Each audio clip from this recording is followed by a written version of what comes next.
ओम शांति। ओम शांति। ओम शांति।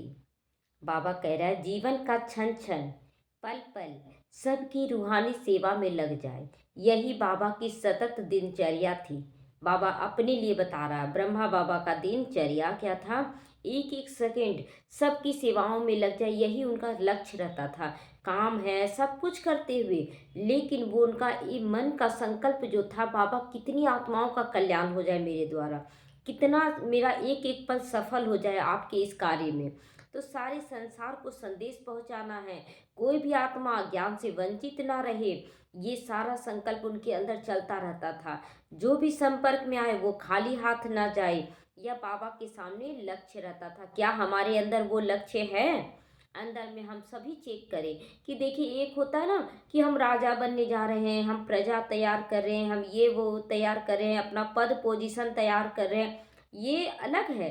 लेकिन एक होता है कल्याण की भावना कि लोग आज कितना दर्द में हैं, दुख में हैं, कैसे उनके तक पहुंचा जाए, कैसे उनको संदेश दिया जाए कि बाबा से जुड़ो, देखो तुम्हारा सब कुछ ठीक हो जाएगा। बाबा कहता है ना, मेरे पास जो भी आए वो खाली हाथ ना जाए।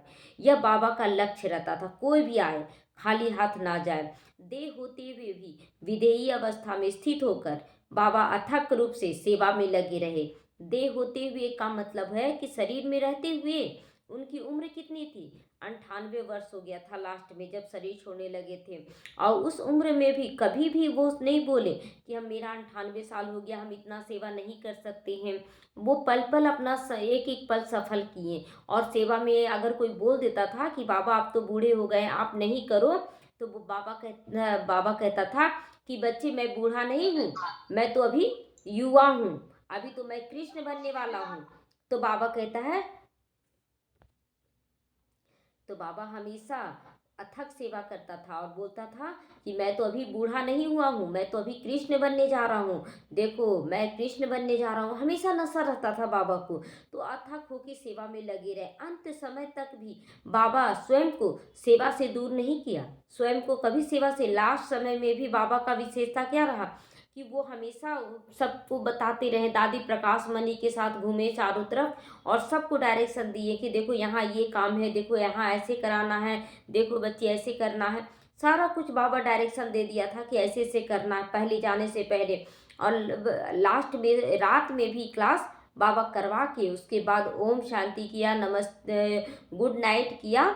और उसके बाद लास्ट में बाबा क्या बोला? अच्छा बच्चे अब विदा। अच्छा बच्चे अब विदा का मतलब क्या हुआ कि वो बाबा पहले से ही जान रहा था कि आज जो है मैं विदाई लेने वाला हूँ। तो ये स्थिति हमारी रहे कि हमारा कर्म भोग हमारे ऊपर राज ना करे, हम कर्म भोग की जगह में कर्म योग को योगी बना ले। बाबा कहता है अपने आप को योगी बना लो ताकि कर्म भोग छोटा पड़ जाए और कर्म योग ज़्यादा हो जाए। बच्चे ड्रामा में हर कार्य का समय निश्चित होता है।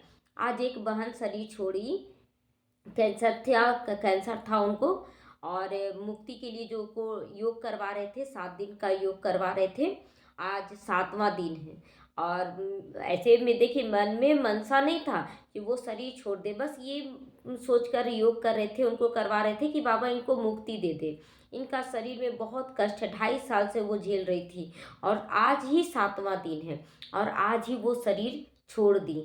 और कल कल नहीं परसों तक ही उनसे बात हुआ था कि आप एकदम योग युक्त हो जाइए, एकदम बोलिए कि मैं आत्मा हूँ, मैं आत्मा हूँ, शरीर विनाशी है, मैं आत्मा विनाशी हूँ। ऐसे करते हुए योग लगाएं। और आज सुने कि आज 7वां दिन सुबह सुबह कॉल लगाएं कि योग कराएंगे, सुन रहे शरीर छोड़ दिए। तो एक तरह से अच्छा भी हुआ कि बाबा उनको मुक्ति दे दिया, ये भी बहुत बड़ी बात है। और बाबा देखिए इसी समय का गायन होता है ना कि बच्चे मुक्ति और जीवन मुक्ति मांगने के लिए आएंगे।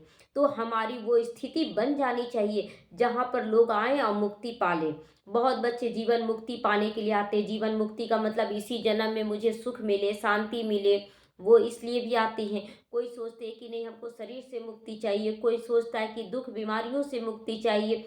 यहाँ हर तरह का बाबा कहता है अपनी स्थिति ऐसा बना लो कि लोग आएं और अपनी इच्छाओं को पूर्ण होता देखें, पूर्ति होता हुआ देखें। ऐसा स्थिति बनाना है। लेकिन आप बच्चे बाप के हर आज्ञा का पालन करो, अपने भाग्य को कहो या अच्छे समय को कहो, नज़दीक लाते चले जाओ। बाबा कहता है कि हमेशा अपने समय को नज़दीक ला सकते हो। कैसे? अपने मन की स्थिति द्वारा। अपने मन की स्थिति इतना पावरफुल बना ले बाप समान कि हर वक्त हर पल सबके कल्याणार्थी आपके अंदर विचार चलना चाहिए कि सबका कल्याण हो बाबा। इसीलिए पहले अच्छी रीति ज्ञान को समझो। स्वयं ही स्वयं से पूछो, क्या मैं बाप की हर आज्ञा का पालन करता हूँ? अंदर में घोटना चाहिए। बाबा कहते हैं ना, अपनी घोट तो नशा चढ़े। अपने अंदर देखना चाहिए कि हम कितना घोटते हैं। सेवाओं का संकल्प कितना हम चलाते रहते हैं कि मुझे ऐसे सेवा करना है बाबा, मुझे ऐसे सेवा करना, मुझे ऐसे करवाओ बाबा। अंदर में घोटते रहें। कर्म भोग भूल जाए। जैसे कभी कभी होता है ना कि जब हम काम करते हैं तो अंगुली कट जाता है, सब्जी काटते हुए अंगुली कट जाता है, कुछ ध्यान में हम लोग मगन रहते, पता ही नहीं चलता कि कट गया है। जब सारा काम कर लेते स्थिरता से देखते, बोले अरे यहाँ उंगली कटा हुआ है, कब कटा पता ही नहीं चला। तो उसी तरह बाबा कहता कर्म भोग है कि जब आप योग युक्त हो जाएंगे, एकदम संकल्प करेंगे पावरफुल, मुझे क्या करना है, मुझे कैसे सेवा करनी है, तो ये सोच जब मन में चलेगा तो आपका कर्म भोग छोटा हो जाएगा। आपका कर्म भोग छोटा हो जाएगा। तो हर स्थिति को पार करना है, क्योंकि जैसे जैसे हम रास्ते में चलते हैं ना, तो जैसे लौट कर आए हैं सतयुग से लेकर कलयुग तक, कैसे कैसे जन्म से आए गुजरे हैं। 84 जन्मों का चक्र गुजारे हैं हम लोग, और 84 जन्मों में क्या क्या किसको किसको देकर आए हैं। लेकिन संगम युग पर तो सारी आत्माओं से मिलना हो नहीं रहा है। सारी आत्माओं से नहीं मिलना हो रहा।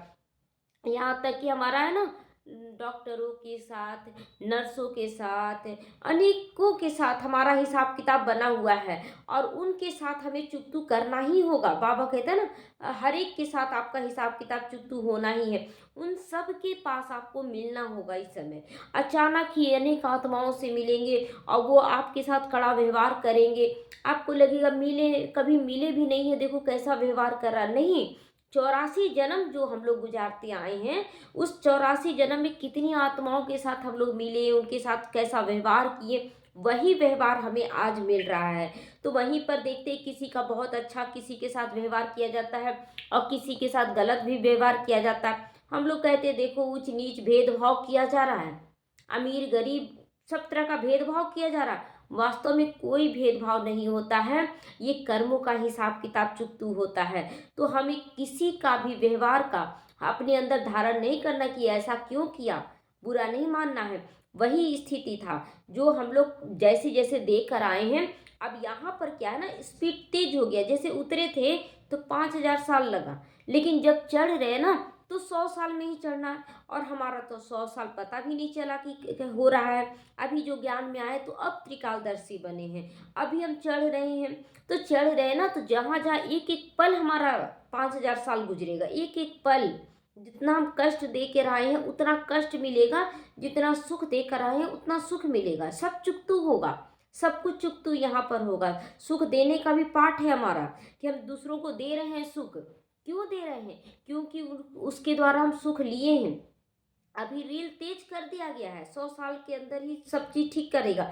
लेकिन जब फिर से ओपन होगा वो पिक्चर सतयुग से लेकर कलयुग तक, तो धीरे धीरे धीरे धीरे ही नीचे उतरेंगे हम लोग। तो इसीलिए बाबा कहता है कि बच्चे चेक करो अपने आप को कि जितना बाबा की आज्ञाओं में चलोगे उतना तुम सेफ रहोगे। किसी भी आत्मा से प्रेम करो, नम्रता और मधुरता अपने अंदर धारण करो। बाबा कहता है नम्रता और मधुरता जितना धारण करोगे उतना तुम बाप समान बनते चले जाओगे। तो संसार तन को बंधक बना सकता है पर मन को तो नहीं। लोग कितना भी हमें रोकने की कोशिश करें, टोकने की कोशिश करें, हर तरह का बंधन डाल देंगे, लेकिन हमारे तन को वो बांध सकते हैं, हमारे मन को थोड़ी बांध सकते हैं। तो इसीलिए मन से बार बार बाबा को याद करते रहे, बाबा मैं आपके साथ हूँ, मुझे करना है, मुझे करना है। तो मालिक केवल उसकी आत्मा होती है। बाबा कहता है तन उसका मालिक नहीं होता है, मालिक तो उसकी आत्मा होती है। तो इसीलिए हमें बार बार देखना है कि हम कितना बाप समान बनने का पुरुषार्थ करते हैं, तभी हम लोग परफेक्ट बन सकते हैं। हम लोग सोचते हैं ना कि क्या करें, अभी इतना लोग बांधता है तो कैसे हम आगे बढ़ें। बाबा कहता नहीं, आगे बढ़ने का रास्ता तुम्हारे मन से गुजर रहा है। इसलिए अपने आप को चेक करो कि हम कितना पुरुषार्थ करते हैं मन की स्थिति से। बाबा कहते बच्चे अब आप बाप के प्यार में पहले खो जाओ। पहले प्यार में खोना है, बाबा मुझे कितना प्यार करता, फिर समा जाओ। समा जाने का मतलब क्या होता है? कि बाप समान बन जाना। समा जाने का मतलब होता है ये नहीं कि उसके अंदर घुस गए हैं हम लोग। समा जाने का समा जाने का मतलब होता है कि हम बाप के गुणों को इतना धारण कर लें कि मेरे में और बाप में कोई फर्क ही ना रहे। जैसे कहा जाता ना कि जब ब्रह्मा बाबा चलते थे, बोलते थे, तो एनी टाइम सबको महसूस होता था कि शिव बाबा आया हुआ है, शिव बाबा आया हुआ है। जबकि शिव बाबा बार बार कहता है कि मैं बच्चे हमेशा सवारी नहीं करता हूँ। तो इसी तरह हमें भी ऐसी रूहानियत वाली स्थिति बना लेनी है जो चलता फिरता हम लोग लाइट हाउस बन जाए।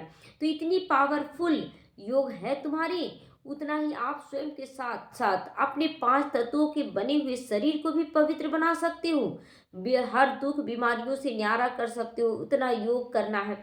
किसी भी आत्मा से मिल रहे रूहानी स्थिति में, हर परिस्थिति में कोई टेंशन नहीं। अगर हम जितना टेंशन लिए हैं, जैसे कि कभी कभी क्या इतना समय से ज्ञान सुन रहे हैं, ज्ञान सुनने के बावजूद कितना सारा टेंशन हम पाल कर गए हैं। अब जैसे समझ में आ रहा, तो अब थोड़ा थोड़ा टेंशन सब दूर हो रहा है। लेकिन उसके पहले तो हम अनेक संकल्प चलाए ना, क्यों हो रहा मेरे साथ ऐसा, क्यों हो रहा, अंदर में तड़प। और वो तड़प क्या हो रहा ना, शरीर ग्रहण कर लिया, ग्रहण कर लिया, वो एक पॉइजन है। अब ग्रहण कर लिया तो वो तो निकलेगा ना पॉइजन, तो वो बीमारी के रूप में निकलता है। बच्चे नहीं समझते हैं कि एक एक संकल्प ये शरीर धारण कर रही है, ये शरीर धारण कर रही है, और उसका पद्मा गुण आपको रिटर्न करेगी। आप किसी के लिए भी कुछ भी गलत संकल्प कर रहे हैं, बोलते हैं ना नहीं हम कुछ भी अब नहीं चलाते हैं, वास्तव में हम अपने मन को देखना ही नहीं जानते हैं, अपने मन का सुनना ही नहीं जानते हैं। और हम लोग कहते हैं कि नहीं हम कुछ भी नहीं चलाते हैं। ये गलत है, गलत है। आ जाता है, बड़े बड़े पुरुषार्थी बच्चों का भी आता है, और हम सब छोटे बच्चे हैं, और वो पॉइजन के रूप में हमारे शरीर में चला जाता है। और ये शरीर फिर पद्मा गुना रिटर्न करती है एक बीमारी के रूप में। इसीलिए एक एक सेकेंड अगर आ भी गया, किसी के लिए कुछ गलत आ भी गया, तो क्या सोचे कि बाबा मेरे से बहुत बड़ी गलती हो गई, हम उसके बारे में गलत सोचे हैं बाबा, बाबा मुझे माफ़ कर दीजिए, आपके श्रीमत का उल्लंघन किए हैं। फिर उन आत्माओं के प्रति जो जिनका संकल्प चला है व्यर्थ, जिनके बारे में, उनसे भी माफ़ी मांग ली, क्योंकि ये बहुत ज़रूरी है। लोग सोचते हैं ना कि अरे क्या होगा, कुछ ज़्यादा थोड़ी चलाए, थोड़ा बहुत चला लिए, नहीं, ये आपको ही भोगना पड़ेगा, क्योंकि हिसाब चुकतू हो रहा है। तो अपने अंदर चेक करें घड़ी घड़ी कि हम किसके प्रति क्या सोच लेते हैं, क्या बोल देते हैं।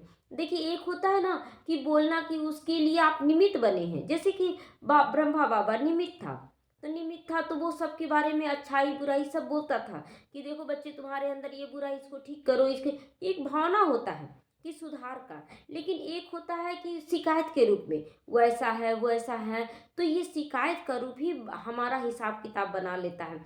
लेकिन अगर सुधार की स्थिति से अगर आप चिंतन करते हैं, तो वो आपका पुण्य का खाता दोनों है, दोनों स्थिति, शिकायत वाला दोनों स्थिति है। एक तरफ शिकायत है पुण्य का खाता बनाने के लिए, और एक तरफ है खाता पाप का खाता बनाने के लिए। तो हम चेक करें किस स्थिति में किसी का हम शिकायत करते हैं, नहीं तो किसी के बारे में बोलने का ज़रूरत ही नहीं, जो हम लोग इतना व्यर्थ चलाते हैं।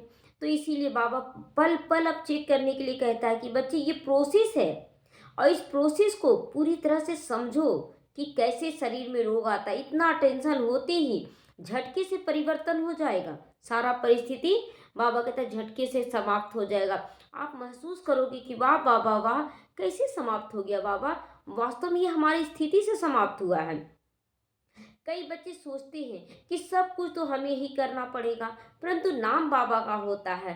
अरे अगर हम तो कर रहे हैं, लेकिन शक्ति कहाँ से मिल रहा है, बाबा ही ना दे रहा है। अगर हम किसी के लिए बोलते हैं कि बाबा उसका अच्छा हो जाए, तो कौन करवाता है अच्छा, बाबा करवाता है ना। और हम अपने बुद्धि पर अहंकार करने लगते हैं कि हम तो बहुत अच्छा कर रहे हैं, हम तो बहुत अच्छा कर रहे हैं। नहीं, एक एक सेकेंड सोचे। अभी देखिए हम लोग योग लगा रहे थे, 7 दिन का योग लगा रहे थे कि वो माता शरीर बीमारियों से मुक्त हो जाए।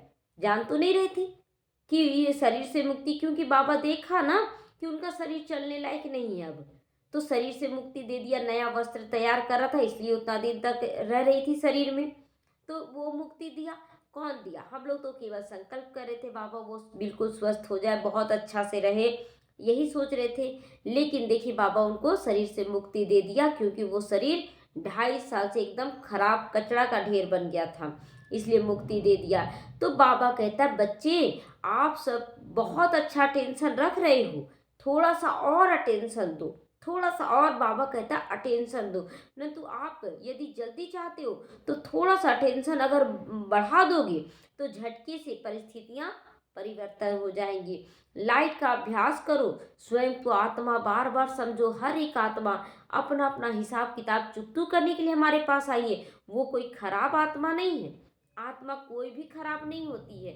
वास्तव में जो 63 जन्म सतयुग से लेकर कलयुग तक उतरे हैं, सब हिसाब किताब से अपना अपना स्वभाव संस्कार बना लिए हैं इस समय। और हम लोग कहते हैं ये खराब है, ये खराब है। तो हर चीज हर किसी को उसके ओरिजिनल स्वरूप में लाइट के रूप में देखो। बाबा कहता किसी को भी देखना है तो केवल आत्मिक स्थिति में देखो कि वो एक आत्मा, वो बहुत अच्छी आत्मा है, वो देवकुल की आत्मा है, मुझे सबके साथ अच्छा व्यवहार करना है। बार बार अपने अंदर इतना चिंतन बढ़ा दे अच्छा अच्छा अच्छा का कि आपका मन स्वीकार कर ले कि अब इसके पास बुरा बोलने से कोई फायदा नहीं है। मन बुद्धि आपस में बात करे कि अब इसके पास बुरा बोलने लायक कोई बात ही नहीं है, ये तो हर बात में अच्छा बोलता है। मालिक के बारे में वो आपस में चर्चा करे। तो बाबा कहता है इस तरह से आपका हिसाब किताब चुकतू हो जाएगा। अच्छा, ओम शांति। सभी एकाग्र हो जाएंगे, चारों तरफ से बुद्धि योग हटाकर। मैं आत्मा व्यर्थ और नेगेटिव सभी संकल्पों से मुक्त हो रही हूँ। आज से मुझे सभी के लिए अच्छा सोचना है, अच्छा बोलना है, अच्छा करना है। बाबा ने अपना वरदानी हाथ मेरे सिर पे रख दिया। बच्चे सदा अपने व्यर्थ और नेगेटिव संकल्पों से मुक्त रहो। हर एक आत्मा बहुत अच्छी है। उसके ओरिजिनल स्वरूप लाइट स्वरूप को देखो, खुद को भी लाइट देखो और सामने वाले को भी लाइट देखो। और आत्मा की ओरिजिनल गुणों को देखो, वो सातों गुणों से परिपूर्ण है। बार बार अभ्यास करो, मैं एक आत्मा हूँ, मेरे सारे हिसाब किताब चुकतू हो रहे हैं, विक्रम विनाश हो रहे हैं।